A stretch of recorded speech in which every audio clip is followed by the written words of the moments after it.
السلام علیکم ګرانو دوستانو، امید لرم چې روغ او جوړ به یاستئ دوستانو نن زه په ډېر زیات خوندوره ویډیو کې راغلی یم. ویډیو د دې په اړه ده چې څنګه موږ کولی شو یوه بېنومه آی ډي جوړه کړو. یعنې که زموږ خپله آی ډي هم لرو، یعنې موږ هغه ته نوم چینج کړو، یعنې زموږ آی ډي چې دی بېنومه شي او زموږ آی ډي په هیڅ یو نوم نه وي. یعنې څنګه کولی شو چې موږ بېنومه آی ډي جوړه کړو. نو دا ویډیو تر پایه پورې وګورئ تر څو په هر څه باندې پوه شئ او تاسو به وکولی شئ چې په فیسبوک کې یوه بېنومه آی ډي جوړ کړئ. نو دوستانو ویډیو را سره تر پایه پورې وګورئ. او دوستانو په لومړیو کې چېرته زموږ په چینل کې تاسو نوي یاست او زموږ چینل مو تر اوسه هم تاسو نوي سبسکرایب کړئ، نو په ډېر زیات په درنښت باندې هیله کوم ستاسو په سبسکرایب باندې هیڅ نه کېږي او سبسکرایب ماته دا وړتیا راکوي چې له دې نه ښایسته ښایسته ویډیوګانې زه تاسو ته چمتو کړم. نو مهرباني وکړئ دغه سبسکرایب اپشن چې تاسو وینئ په دې باندې کلیک وکړئ دوستانو. او په خوا کې کوم دا د بیل یا د ګنټې نشان چې راوځي دا تاسو دوستانو وینئ، په دې باندې هم در سره لازمي کلیک وکړئ او په آل باندې کلیک وکړئ دوستانو. یوټیوب چینل ضرور سبسکرایب کړئ، تاسو په سبسکرایب باندې هیڅ نه کېږي. او دوستانو چې زموږ ویډیو مو لایک کړی نه وي نو مهرباني وکړئ ویډیو لایک کړئ. او که له نور دوستانو سره شیر کول غواړئ نو په دې شیر اپشن باندې کلیک وکړئ. که ویډیو مو خوښ شو حتما یې له ملګرو سره شیر کړئ دوستانو. نو دوستانو څنګه کولی شو بېنومه آی ډي جوړه کړو. نو دوستانو تاسو به هر څه نه مخکې لومړی پر خپل موبایل کې یو بروزر خلاص کړئ. چې کروم بروزر وي، هر یو بروزر وي نو تاسو کولی شئ چې هغه خلاص کړئ. نو زه دا کروم بروزر خلاصوم دوستانو.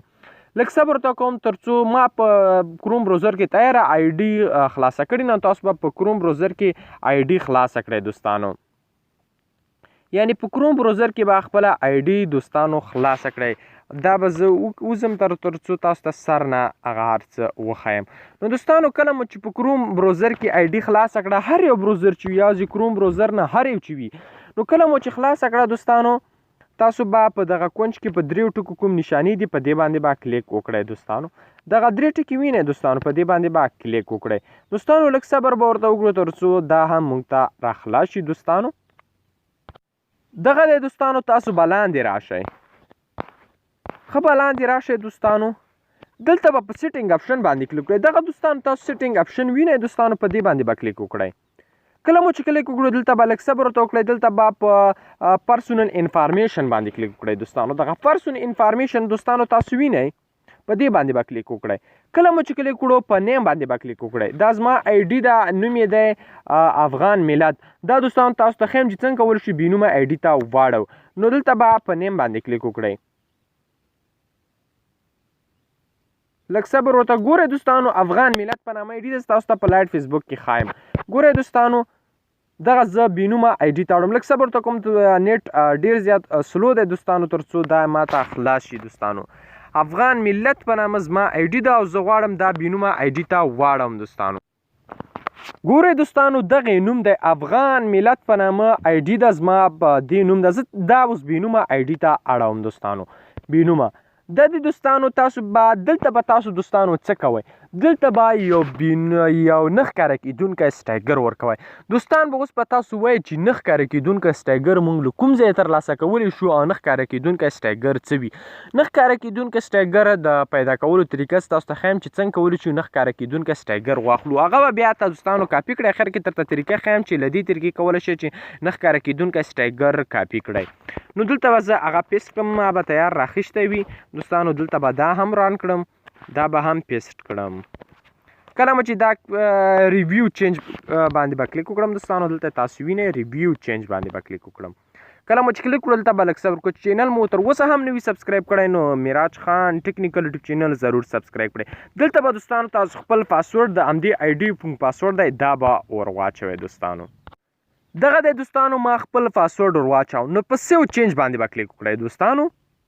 لږ صبر ورته کوو دوستانو تر څو زموږ نیم بېنومه آی ډي ته واوړي. ګورئ دوستانو اوس موږ وکولی شول چې زموږ نوم د آی ډي نوم ګوره اوس په افغان ملت دی، زه دا ریفرش کوم. ګورئ دوستانو زما آی ډي چې دا بېنومه آی ډي ته واوښته. دلته تاسو وینئ دوستانو او زما نوم چې دی زما آی ډي بېنومه. اوس دوستانو تاسو به وایئ چې څنګه موږ کولی شو دغه نه ښکاره کېدونکی سټایګر موږ له کوم ځایه پیدا کړو. نو دوستانو نه ښکاره کېدونکي سټایګر لپاره به تاسو ما په ډسکرپشن کې دا لینک پریښی وي پیج دی د فیسبوک پیج دی زما په ډسکرپشن کې مې د فیسبوک پیج لینک پریښی وي دوستانو نو هغه پیج نیم دی ډسکرپشن کې ما لینک پریښی دی د پیج نیم دی موبایل او انټرنیټ زده کړه چې څنګه تاسو ورته میسیج وکړئ دوستانو دغه د موبایل او انټرنیټ زده کړې په نامه دی موبایل او انټرنیټ زده کړه دغه بل دا نه دی د موبایل او انټرنیټ زده کړه چې څنګه مو دې ته میسیج وکړو نو په اتوماتیک ډول به تاسو ته نه ښکاره کېدونکی ټایګر میسیج شي ګوره دغه د فیسبوک دغه دی په لوګو ده او نوم یې دی موبایل او انټرنیټ زده کړه چې څنګه مو میسیج وکړو نو ډایرکټ به تاسو ته نه ښکاره کېدونکی سټایګر میلاو شي یعنې په اتوماتیک ډول ما دې ته جوړ کړی دی چې نه ښکاره کېدونکی سټایګر به تاسو ته درشي او بیا کولی شئ هغه کاپي کړئ په کومه طریقه چې ما درته وښوده په همدې طریقې وکړئ یوازې په کروم بروزر کې کېږي په فیسبوک کې چې دی نه کېږي په کروم بروزر کې دا کېږي نو دوستانو په دې هیله چې ویډیو مو خوښه شوي که ویډیو مو خوښه شوي نو حتما در سره لایک او شیر کړئ او له نورو دوستانو سره یې هم شیر کړئ او دوستانو زموږ چینل معراج خان ټیکنیکل یوټیوب چینل هم در سره حتما سبسکرایب کړئ له دې نه ښایسته ښایسته ویډیوګانې زر وخت په همدې چینل کې اپلوډوم مننه خوشحاله اوسئ